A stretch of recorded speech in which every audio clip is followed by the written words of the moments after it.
गावाना गइनी बिछावाना कइनी नक्स नथिया हटाई दियो रे का कही मोरा सैया के खेला रात पेनी में छेने सताई दियो रे रात पेनी में छेने सताई दियो रे रात पेनी में छेने सताई दियो रे गावाना गइनी बिछावाना कइनी हाय रे हाय रे हाय रे हाय गावाना गइनी बिछावाना कइनी नक्स नथिया हटाई दियो रे का कही मोरा सैया के खेला रात पेनी में छेने सताई दियो रे रात पेनी में छेने सताई दियो रे रात पेनी में छेने सताई दियो रे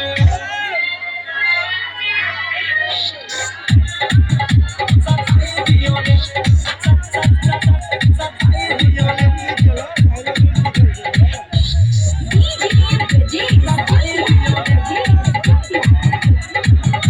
सपना हमारी धोखे का पार सब पानी सब भागे से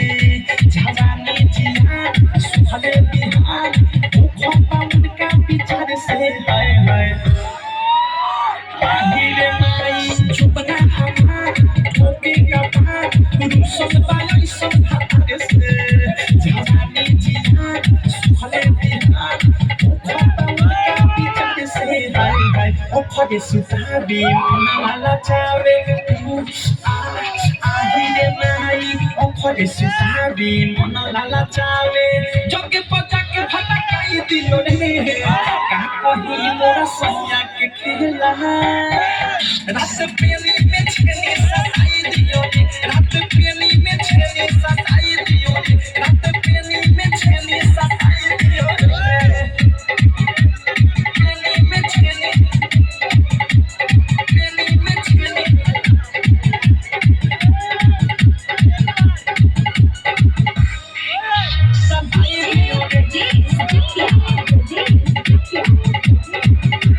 मौलत के सूख सजिया के भूख मीटे ना राहिले छूछे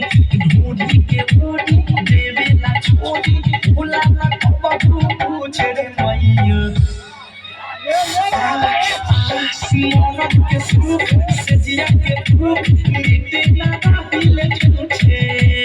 ढूंढी के बूढ़ी देवे ना छोड़ी भूला ना कबू पूछे रे मैया शादी कइनी कब ना खइनी हाय रे हाय रे हाय रे हाय शादी कइनी कब ना खइनी होखे जे चित पलटाई दियो रे का कही मोरा सैया के खेला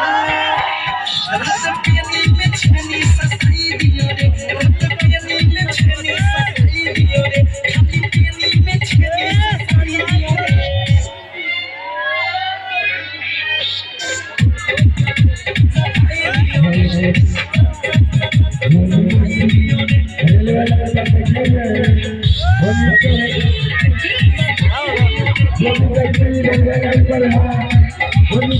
विशाल मुझे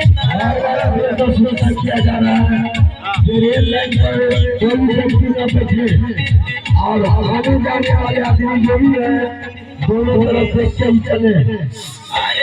और अपने बच्चे के साथ ले जाए मुझे बहाल अब सबसे मीठा कराती बिकी देवार के खावे देवार नमक के ऊपर पड़ती अनुराग साहब साहबी रे रे रे हाय अनुराग साहब साहबी हारी अब के चटनी चटाई दिया रे का कही मोरा सैया के खेला रात पेली में छेनी सताई दियो रे रात पेली में छेनी सताई